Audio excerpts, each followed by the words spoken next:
전사님 보세요. 전사님 저 제목을 들으라 혁준이 혁빈이 주아야 주희야 소희야 윤서야 가오나라고 정말 바꾸고 싶었어요. 제발 들으세요. 들으라.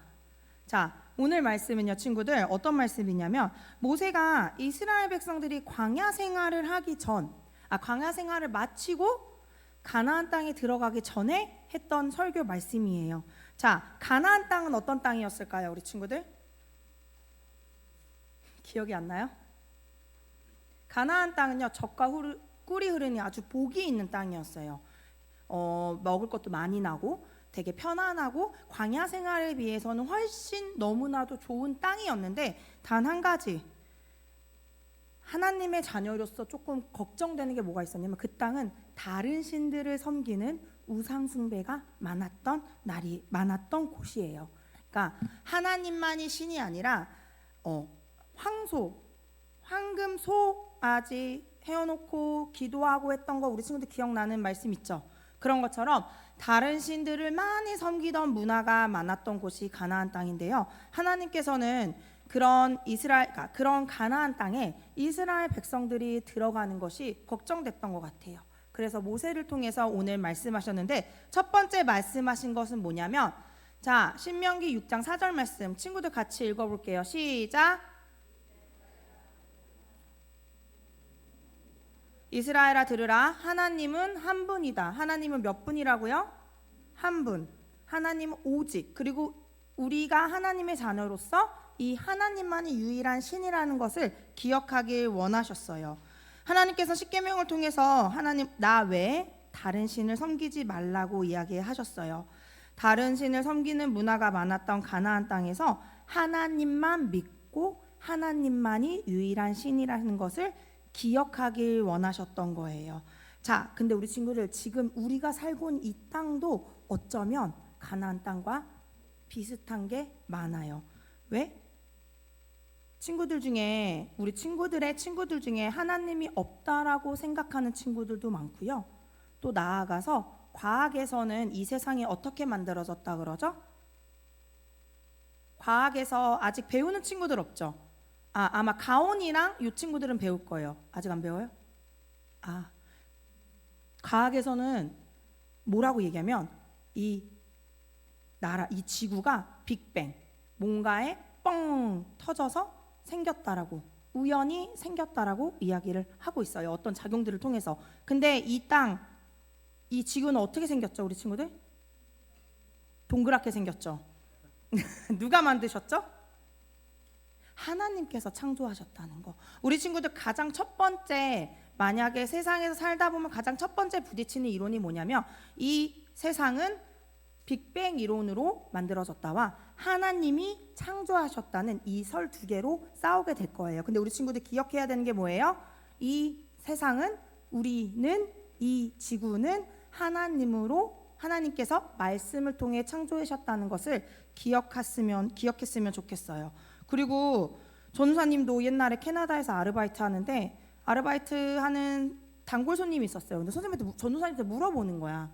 너 보통 주로 뭐 해? 이렇게 일 끝나면 주로 뭐 해? 그러면 그때 전우사님이 일 끝나면 교회밖에 안 갔거든요.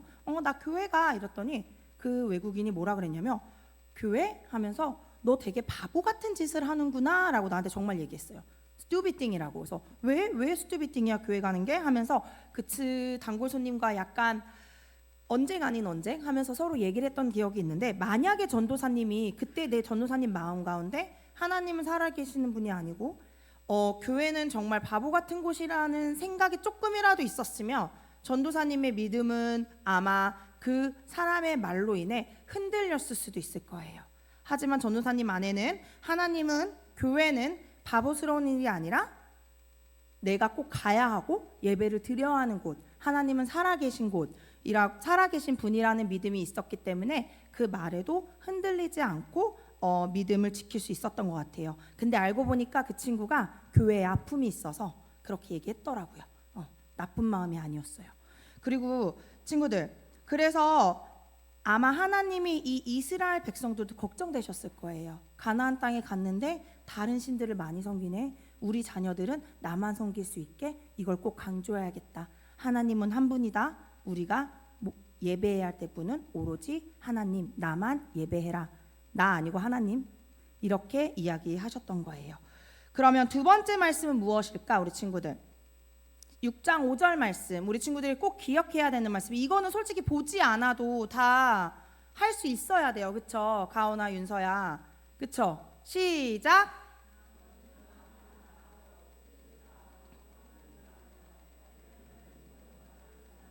자, 너는 마음을 다하고 뜻을 다하고 힘을 다하여서 내 하나님 여호와만 사랑하라 라고 말씀하셨어요. 무슨 뜻일까? 마음을 다하고 뜻을 다하고 힘을 다하여? 자, 전사님이 한 가지 질문할게요. 우리 친구들 요즘 가장 많이 생각하는 거 뭐예요? 야구. 맞아요. 다른 친구들은 가장 많이 생각하는 거 뭐예요? 노블럭스, 게임, 구몬하기 싫다, 뭐 이런 것들 등등이 있을 거예요. 아마 이 가장 많이 생각하는 걸 알 수 있는 방법 중에 하나는 내 입에서 무엇이 나오는지 보면 알 수 있어요. 자, 내가 가장 많이 하는 말, 주아는 정말 야구를 아주 시도 때도 없이 야구 하고 있어요. 그래서 아마 주아의 머릿속의 반 이상은 야구로 채워져 있지 않을까 싶어요. 그래서 뭐 교회 올 때도 혁빈이랑 혁준이랑 야구하는 생각 많이 하고요. 지난주에 우리 되게 단풍 보러 경복궁 갔는데, 엄마 우리는 경복궁에 왜 온 걸까요? 엄마 나는 배트와 야구공으로 야구를 하고 싶어요. 집에 가는 길에도 엄마 우리가 야구를 할 수 있을까? 야구를 볼 수 있을까? 정말 끊임없이 야구 얘기만 했는데 머릿속에 지금 아마 주아는 정말 온 마음과 온 힘과 온 생각을 다해서 야구만 생각하고 있는 것 같아요. 자, 하나님이 원하시는 게 바로 이런 생각이에요. 야구가 아니라 우리 마음속에 온전히 하나님만 가득한 거. 언제 어디서나 무엇을 하든 하나님을 생각하고 교회를 생각하고 말씀을 생각하는 거. 그것이 바로 하나님께서 얘기하시는 너의 힘과 마음과 온몸을 다해서 하나님을 사랑하라고 하신 거 아닐까 생각이 들어요. 자, 그러면 우리 친구들은 전우선이 뭐 하나 보여줄게요. 이거 혹시 기억나요? 뇌구조? 뇌구조 이거 알아요? 어른들은 아실 거예요. 제 나이 또래도 요거 어디 막 인터넷에서 많이 했던 거예요. 질문에 답을 하면 내가 지금 가장 머릿속에서 많이 생각하고 있는 거에 대해서 약간 통계를 내주는 거거든요. 자, 가장 많이 차지하고 있는 거 뭐예요, 우리 친구들? 놀궁리 맞죠? 뭐 놀궁리, 야구. 전도사님 한번 해봤는데 가장 많이 생각하는 거 뭐 먹지 였어요, 옛날에. 그리고 막 저기에 잘 보이나요? 네, 뭐 꿈, 밥, 휴식, 졸림 막 이런 게 있어요. 근데 우리 하나님께서 지금 우리 친구들에게 원하는 뇌구조 잘 보여요? 가장 큰 거에 뭐라고 써져 있어요? 크게 얘기해 볼까, 우리 친구들? 하나님, 교회, 예수님. 우리 친구들이 가장 많이 생각하고 가장 많이 신경 쓰는 부분이 이 하나님의 말씀 그리고 하나님. 이 비율이 조금 커졌으면 좋겠어요. 뭐 구몬 싫어, 저기에 전사님 막 여러 가지 적어놨는데 주아를 생각하고 적었거든요. 구몬 싫어, 간식이 뭐지, 뭐 먹지, 게임 이런 거 생각해도 돼요. 해도 되는데 그 중에서 하나님, 교회, 예수님의 비중이 조금 더 컸으면 좋겠다. 이왕이면 많이 더 컸으면 좋겠다라고 하시는 게 오늘 하나님께서 우리 친구들에게 하시는 말씀, 그리고 이 당시에 이스라엘 백성들에게 하셨던 말씀이에요. 그래서 전도사님은 우리 친구들이 유일하신 하나님의 말씀을 듣고 따르며 온 마음을 다해서 하나님을 사랑하는 동안교회 유치아동부가 되기를 축복합니다. 그렇게 하신 친구들은 아멘.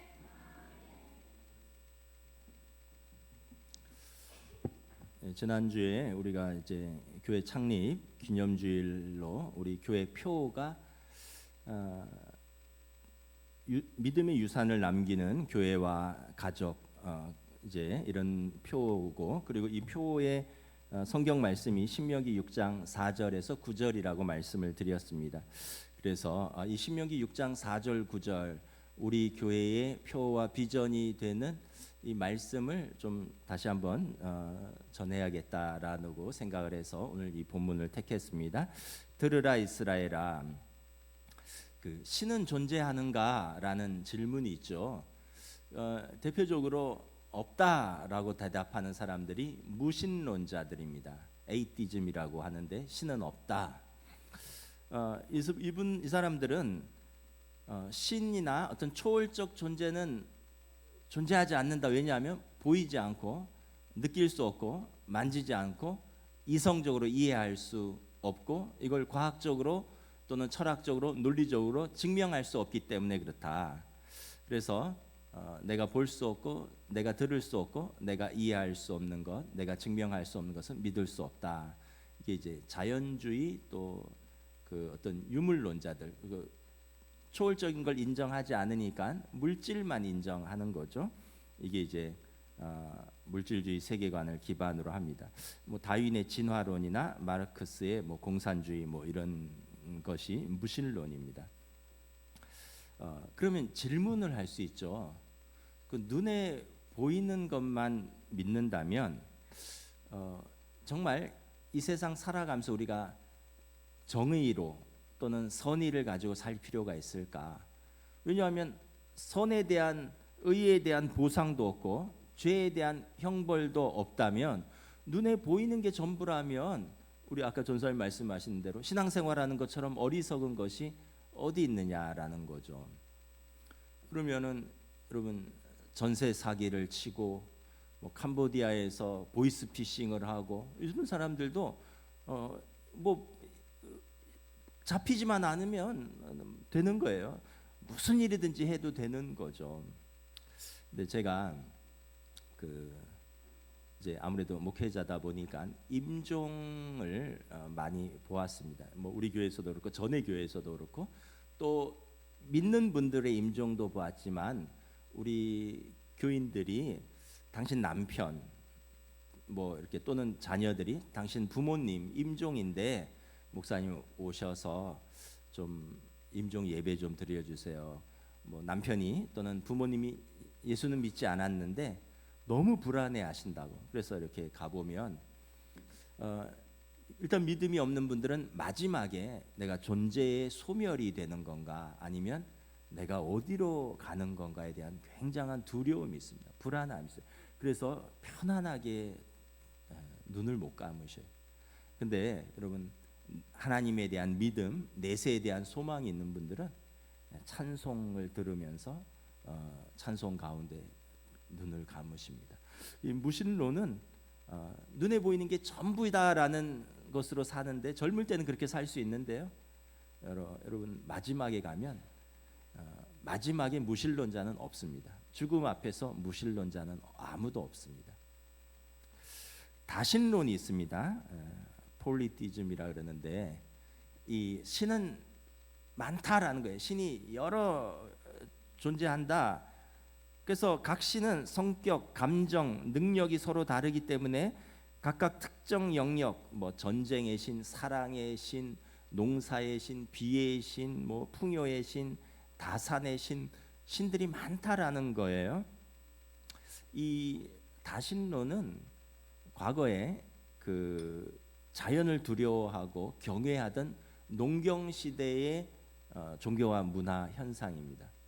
왜냐하면 예전에 농사를 지어야 되는데 해가 비쳐야 되거든요. 근데 막 북유럽 이런 데는 춥잖아요. 적도 근처 이런 쪽은 너무 해가 뜨겁잖아요. 그러니까 또 어떤 데는 비가 와야 되고 어떤 데는 해가 비쳐야 되고 근데 바람이 너무 많이 불면 안 되고 또 지진이 일어나면 안 되고 그러니까 이 자연 세계를 신으로 이해를 한 거죠. 바람도 신이고 비도 신이고 태양도 신이고 또 절대 군주제에서 왕을 신격하고 국가 권력을 정당화하던 시대의 종교와 문화입니다. 이집트의 파라오는 태양신 라의 아들입니다. 그러니까 신의 아들이니까 신이에요. 바로는 태양신의 아들입니다. 그러니까 그 시대에 왕은 하늘이 내린 사람이고요. 왕은 사람이 아니 신이에요. 그리고 사람이 있고 노비는 5분의 3만 신이다 이런 말이 있어요. 노비도 사람이잖아요. 근데 그 사람들이 볼 때는 5분의 3만 사람이다 이렇게 이야기를 했었어요. 여자분들에 대해서는 얘기하지 않겠습니다. 뭐 비슷한 표현이 있어요. 그러니까 그 시대는 어떤 왕권 중심 사회, 남성 중심 사회, 자유인 중심 사회라는 것을 알 수 있죠. 그러려니까 이 어떤 신을 가져오는 거예요. 그래서 그리스 로마 신화에 보면 온갖 신들이 다 존재하죠. 또 고대 종교나 또 뭐 샤머니즘, 무속 신앙, 뭐 조상신, 뭐 지역신, 뭐 일본에 가면 그 사람 수만큼 신이 있다 그러더라고요. 그래서 이 시대에도 수많은 신들, 뭐 점술, 사주, 굿 다 신을 섬기는 것입니다. 오늘날은 가장 큰 신은 신 중에서 만몬이 아닐까 생각합니다. 돈이죠. 돈 앞에 다 굴복합니다. 신앙도 굴복하고 사랑도 굴복하고 의리도 굴복하고, 왜냐하면 만몬이 가장 큰 신이기 때문에 그런 것 같아요. 질문이 있습니다. 신이 그렇게 많다면 절대자라는 개념이 있을 수가 없고요. 그 여러 신들도 보면 막 다투고 싸우고 전쟁을 일으키고 막 힘센 신이 약한 신 죽이고 막 그러거든요. 그 신들이 충돌하면서 경쟁하고 이러면 그 세계는 어떻게 질서 있게 유지되는가라는 거예요. 신들이 다 각기 자기 마음대로 활동을 하면 이 세계는 어떻게 유지될 수 있는가라는 질문이 있죠.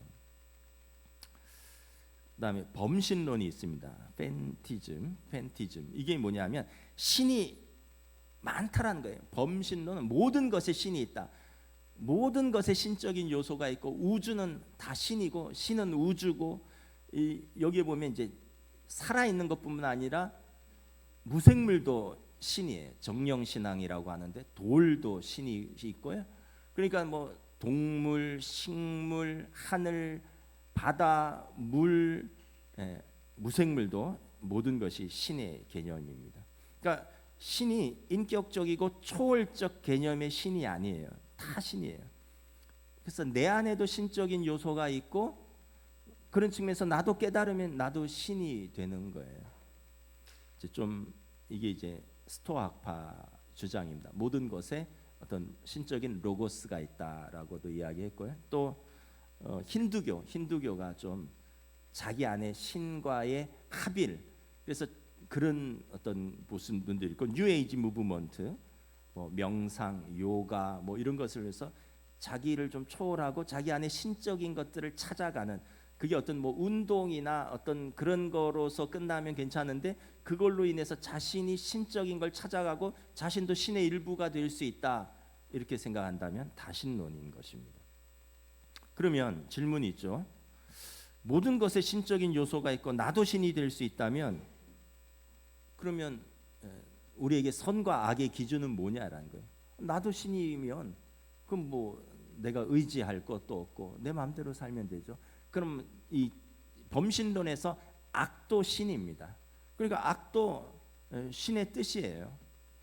그래서 우리가 이 어떤 무신론, 다신론, 범신론은 어떻게 보면 이제 우리랑은 좀 거리가 먼 생각들, 신앙들입니다. 유일신론이 있습니다. 모노티즘이라고, 한 분의 절대적이고 초월적이고 인격적인 신이 존재한다는 거예요. 한 분이 계시다라는 거예요. 왜냐하면 그분이 다른 모든 것을 지으셨기 때문에 그래요.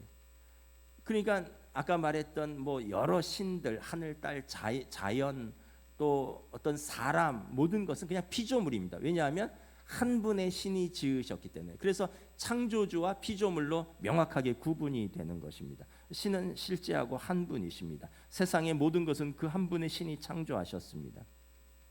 그래서 인간도 신이 아니라 피조물이 되는 것이죠. 유대교랑 기독교랑 이슬람교, 이 흔히 말하는 3대 종교가 유일신입니다. 자, 그럼 질문이 있습니다. 그 실제하시는 한 분인 신을 우리는 어떻게 인식하느냐라는 거예요. 이게 이제 많은 사람들의 질문이고 우리의 질문이기도 합니다. 우리는 그 한 분 신이 하나님이라고 고백을 하잖아요. 그러면 우리는 한 분이신 하나님을 어떻게 인식하는가? 첫째는 일반 계시라고 합니다. 자연 계시라고 하는데, 하나님의 형상으로 창조된 인간에게 하나님을 알 수 있는 것을 우리에게 보여주셨다. 이렇게 성경은 말씀하고 있습니다. 우리 로마서 1장 19절에서 20절 봉독합니다. 이는 하나님이 알만한 것이 그들에게 보이심이라. 하나님께서 이를 그들에게 보이셨느니라. 창세로부터 그의 보이지 아니하는 것들 곧 그의 영원하신 능력과 신성이 그가 만드신 만물에 분명히 보여 알려나니 그러므로 그들이 핑계대지 못할지니라. 예, 우리가 이렇게 천하 세계를 보면서 하나님이 이것을 창조하셨구나, 이 하나님을 알만한 것들을 우리에게 알려주셨다는 거예요. 여러분, 이렇게 하늘을 보면 정말 밤하늘이 이렇게 아름다워요. 가을에는, 봄이나 이런 데는 하늘이 막 양털구름 막 있고 얼마나 아름답습니까? 또 꽃들 이런 거 보면 얼마나 아름답습니까?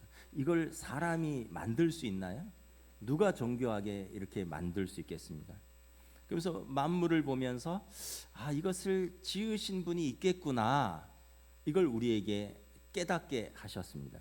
이게 이제 우리 신학적으로는 지적 설계론, 인텔리전트 디자인이라 그러는데, 모든 존재에는 원인이 있으며 우주의 생명과 기원은 단순히 자연적 과정과 우연에 의해서 발생된 것이 아니라 현명한 계획과 현명한 목적을 가진 지적 설계자가 존재한다라는 거예요. 모든 것에는 목적이 있고 원인이 있는 거예요. 거기에 대한 계획과 목적이 있어요. 이 컵을 만든 사람이 있고, 이 컵의 용도는 물을 담아서 마시는 것입니다. 여기에 계획과 목적이 있습니다. 이 종도 과거에는 이 예배 시작 때 이렇게, 지금 제가 종을 잡아서 소리가 안 나는구나. 그래서 묵상하며 주일 예배 시작하겠습니다, 이렇게 했거든요. 과거에는 이 종도 만든 분이 있고요, 사다 놓은 용도가 있고 이 목적이 있는 것입니다. 저절로 생겨진 것도 아니고 우연으로 된 것도 아니에요. 이게 이제 지적 설계론입니다. 이거 여기에서 나온 게 이제 우주의 미세 조정 이론이라 그러는데, 이 파인 튜닝 티오리라고 아주 정교하게 이렇게 돌아가는 하나의 방향으로 가는 어떤 원칙이 있다라는 거예요. 우주가 생명체가 존재할 수 있도록 극도로 정밀하게 조정되어 있어서 질서와 통일성을 가지고 하나의 법칙으로 움직인다. 이 지적 설계론 안에 있는 그 이론 중에 하나입니다. 예를 들면 중력 같은 거, 중력이 없으면 우리는 다 우주 밖으로 튕겨져 나갈 것입니다. 태양, 또 태양과의 거리, 너무 가까우면 뜨거워서 죽고 너무 멀면 추워서 죽을 것입니다. 이 안에 있는 어떤 공기의 대기 속의 온도, 부피, 압력, 또 우주 팽창 속도, 이런 물리 법칙의 근간이 되는 값이 조금만 달라져도 생명체는 존재할 수 없다라는 거죠. 그러니까 이거를 과학적으로 어떻게 입증하고 이걸 그 원인과 또 이것을 어떻게 설명할 수가 없는 거예요. 그래서 이것을 일반 계시라고 합니다. 자연 계시. 하나님 창세로부터 그가 만드신 만물에 그의 능력과 신성이 보여서 알려졌나니 사람들이 핑계치 못할 것이라. 또 하나는 이것도 일반 계시인데, 하나님의 형상으로 창조된 인간에게 양심이라는 게 있어요. 양심.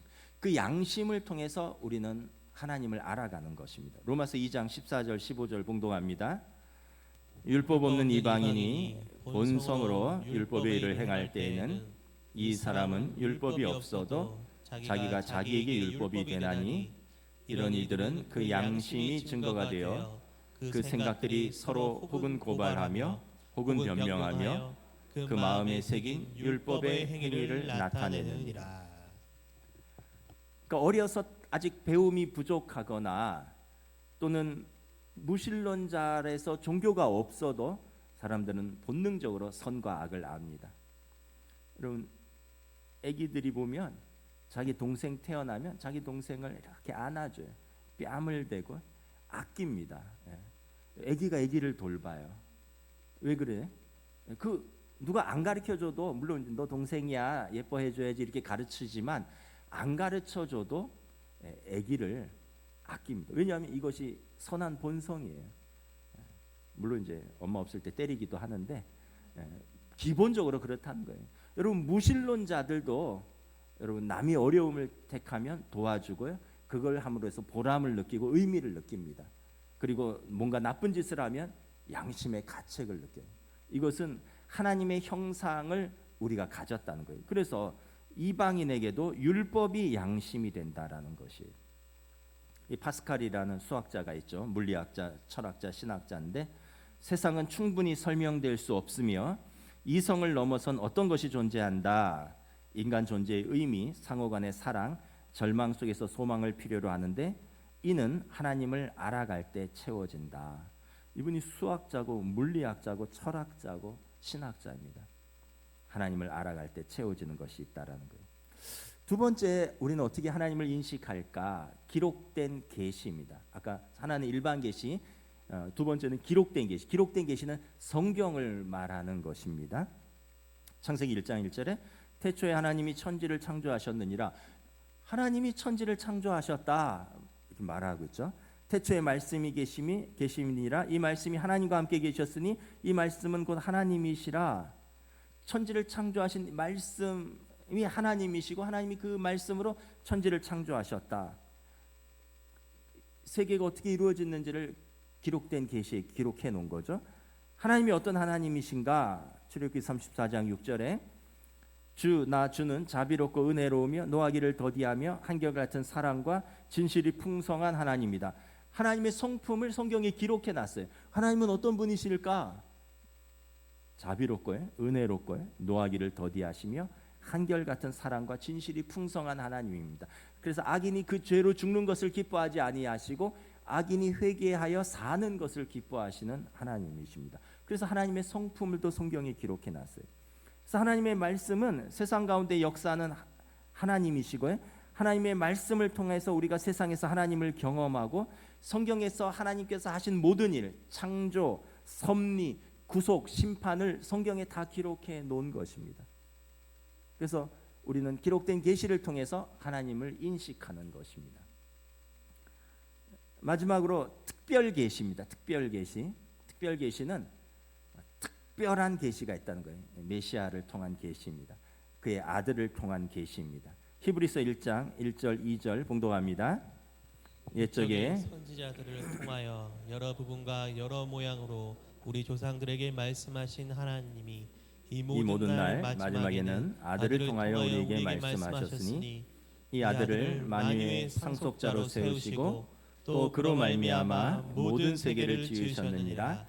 이는 하나님의 영광의 광채시요 그 본체의 형상이라. 옛날에는 선지자를 통해서 여러 모양으로 말씀을 하셨는데 마지막 때는 아들을 통하여 말씀하셨다. 이 아들을 만유의 상속자로 세우시고 그리고 그분이 하나님의 영광의 광채시요 본체의 형상이라.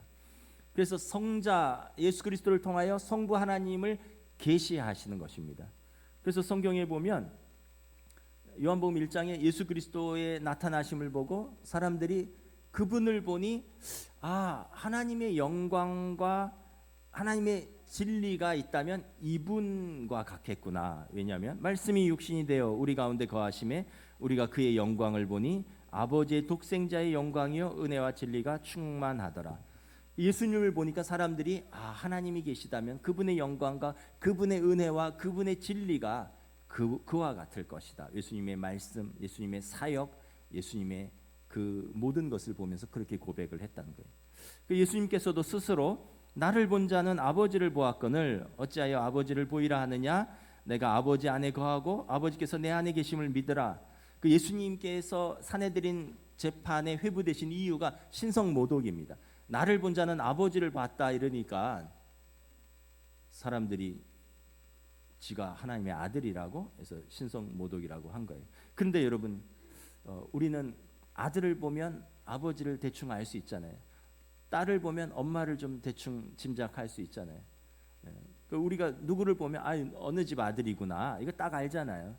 예수님을 보면 저분이 하나님의 아들이시구나. 그분의 말씀과 그분의 가르침과 그분의 하시는 일과 병든 자를 고치고 귀신을 내쫓으시고 그리고 죄 지은 자들을 친구로 삼으시는 그분을 보니 그분이 하나님의 아들이시구나라는 것을 고백하게 되는 것입니다. 무엇보다 예수 그리스도를 통해서 하나님의 구원의 계획을 완성하십니다. 하나님의 구원의 계획은 예수님을 통해서 완성되는 것입니다. 요한복음 3장 16절에서 우리 18절 우리 교독하겠습니다. 하나님이 세상을 이처럼 사랑하사 독생자를 주셨으니 이는 그를 믿는 자마다 멸망하지 않고 영생을 얻게 하려 하심이니. 하나님이 그 아들을 세상에 보내신 것은 세상을 심판하려 하심이 아니요 그로 말미암아 세상이 구원을 받게 하려 하심이라. 함께 읽습니다. 그를 믿는 자는 심판을 받지 아니하는 것이요 믿지 아니하는 자는 하나님의 독생자의 이름을 믿지 아니하므로 벌써 심판을 받은 것이니라. 아들을 믿는 것은 아버지를 믿는 것입니다. 아들의 말씀은 하나님 아버지의 말씀입니다. 아들의 죽으심은 하나님 아버지께서 우리 죄를 용서하시는 희생의 그 십자가의 대속의 죽으심이고, 아들의 부활하심은 죄와 사망의 권세를 이기시고 우리도 죽은 소멸되는 것이 아니라 부활의 몸으로 영으로 하나님 앞에 설 것이라는 것을 보여주는 하나님의 약속의 성취입니다. 그래서 예수님이 오신 것, 예수님이 말씀하신 것, 예수님의 사역하신 것, 예수님의 십자가, 예수님의 부활하심, 예수님이 다시 오실 것, 이 모든 것은 하나님을 계시하시는 것입니다. 그래서 우리가 신이 한 분이라면, 하나님이 한 분이라면 어떻게 인식하느냐?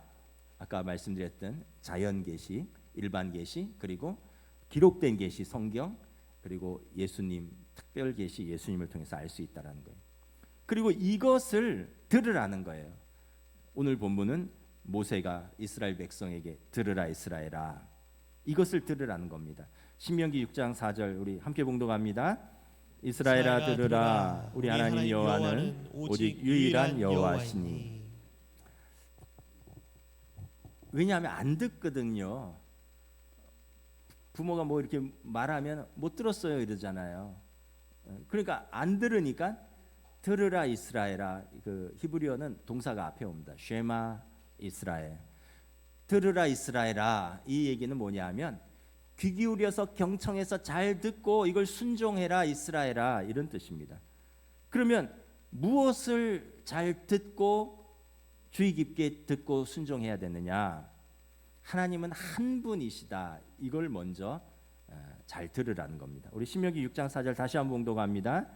이스라엘을 들으라, 우리 하나님 여호와는 오직 유일한 여호와시니. 유일한 하나님, 에하드 야훼라는 뜻인데, 에하드는 한 분이시다, 유일무이하시다, 대체할 수 없는 분이시다. 그 어떤 논쟁이나 토론이나 변증의 대상이 아니라 하나님은 한 분이시다는 선언입니다. 하나님은 그냥 한 분이시다. 이걸 어떻게 논증하거나 입증하거나 이렇게 할 수 있는 게 아니라 그냥 선언인 거예요. 예를 들면 이런 거예요. 박은성은 우리 세 아이들의 아빠다. 이건 선언이에요. 이걸 설명하려고 애를 쓸 필요가 없어요. 몇 년도에 결혼해서 몇 년도에 큰 애를 어느 병원에서 낳고, 이걸 내가 그래서 이걸 뛰어오고, 그래서 내가 얘를 지금까지 학교를 가르쳤고 학비를 댔고 지금도 용돈을 주고 있고 우리 집에서 살고 있고, 물론 이렇게 설명할 수도 있지만 그냥 선언인 거예요. 박은성은 누구의 아버지다. 모세는 이스라엘 백성에게 들어라 이스라엘아, 에하드 하나님, 하나님은 한 분이시다, 이 선언을 하는 것입니다. 하나님은 세상의 거짓 신들과 우상들과 경쟁하거나 자리를 다투는 분이 아니다. 하나님은 유일무이하시고 독특하시고 모든 것 위에 탁월하신 초월자시다. 그 한 분이신 하나님이 세상을 창조하시고 지금도 다스리시고 너희를 구원하시는 분이시다. 이 하나님 한 분이시다. 이거를 기억하라는 것입니다. 이걸 잘 들으라는 거예요. 두 번째는 뭘 들으라는 거냐면 하나님을 사랑하라는 거예요. 신명기 6장 5절 봉독합니다. 너는 마음을 다하고 뜻을 다하고 힘을 다하여 내 하나님 여호와를 사랑하라. 하나님 사랑을 잘 듣고 순종하라는 거예요. 마태복음서에 보면 한 율법사가 예수님께 나와서 묻습니다. 선생님, 가장 큰 계명이 무엇입니까? 613가지의 계명이 있는데 가장 큰 계명이 무엇입니까? 예수님께서 오늘 신명기 6장 이 4절 5절의 말씀을 하셨습니다. 마음을 다하고 뜻을 다하고 힘을 다하여 내 하나님을 사랑해라. 이것이 가장 첫 번째 계명이다. 왜냐하면 나머지 다른 612가지의 계명을 지키려는 그 주요의 동기와 목적은 하나님 사랑에서 시작된다는 거예요. 하나님을 사랑하면 나머지 계명들은 자연스럽게 지키고 이것을 순종할 수 있게 되는데, 하나님 사랑이 안 되면 나머지 계명들도 안 된다는 거예요. 그럼 우리가 질문할 수 있죠. 아니, 신이 꼭 우리의 사랑을 받아야 되나? 아니, 왜 우리의 사랑을 꼭 받아야만 만족하시나? 그 자체로서 충분하신 분이 왜 인간의 사랑을 갈망하시나? 성경은 뭐라 그러냐면 하나님은 인격적인 하나님이시라는 거예요. 하나님은 인격적이다. 하나님이 우리를 너무 사랑하셔요. 우리를 너무 사랑하셔서 우리에게 독생자를 주시기까지 우리를 사랑하셨는데 우리는 반응이 없는 거예요. 시큰둥한 거예요. 하나님 안타까운 거예요. 야, 나 너희를 이렇게 사랑하는데 너도 나 좀 사랑해줘. 그거라는 게 아니라 인격적인 관계적인 하나님을 말씀하는 거예요. 여러분, 부모들이 그렇잖아요. 자녀들 이렇게 사랑하는데 자녀들이 마음을 몰라줄 때 좀 섭섭하지 않나요? 그래서 사랑한다는 거 표시하려고 맛있는 것도 사주고 데리고 어디도 가고 그 얘기 한번 들어보려고 잘 안 하더라고요. 하나님도 우리에게 질투하는 사랑이라 그랬어요. 나는 질투하는 하나님이라 난 너희를 정말 사랑하는데 너 왜 다른 신들을 섬기느냐? 하나님과 우리의 관계성, 인격적인 하나님이기 때문에 하나님도 우리 사랑을 원하신다는 거예요. 그럼 우리는 어떻게 하나님을 사랑할 수 있는가? 구약에서는 율법을 지킴으로 하나님을 사랑을 하는 것입니다. 우리가 그 명령하신 대로 이 모든 명령을 우리 하나님 여호와 앞에서 삼가 지키면 그것이 곧 우리의 의로움이니라 할지니라. 그분을 사랑하면 그분의 계명을 지키는 것입니다. 이것이 우리의 사랑의 표현이고 의로움입니다. 신약에서는 하나님께서 사랑하시는 아들을 보내주셨는데 그 아들을 믿는 것이 하나님 사랑입니다. 그분이 하나님의 의이고 하나님의 사랑인데 그 아들을 믿어주고 그 아들을 사랑하고 영접하는 것이 하나님을 사랑하는 것입니다. 그래서 하나님이 세상을 이처럼 사랑하라 하사하사 독생자를 주셨으니 이는 그를 믿는 자마다 멸망하지 않고 영생을 얻게 하려 하십니다. 아들을 사랑하면 하나님께서 모든 것을 다 주시는 것이에요. 왜냐하면 당신을 사랑하는 것과 동일한 것입니다.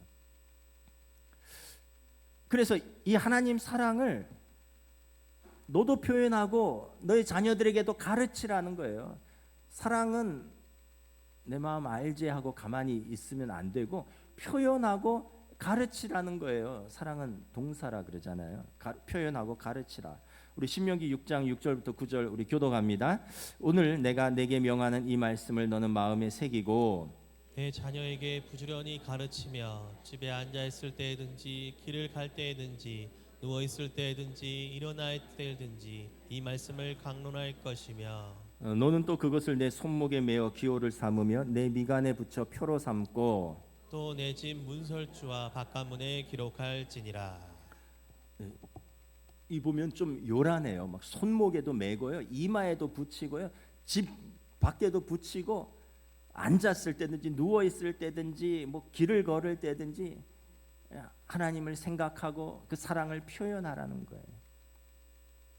표현하지 않으면 어떻게 사랑하는지 알겠느냐라는 거예요.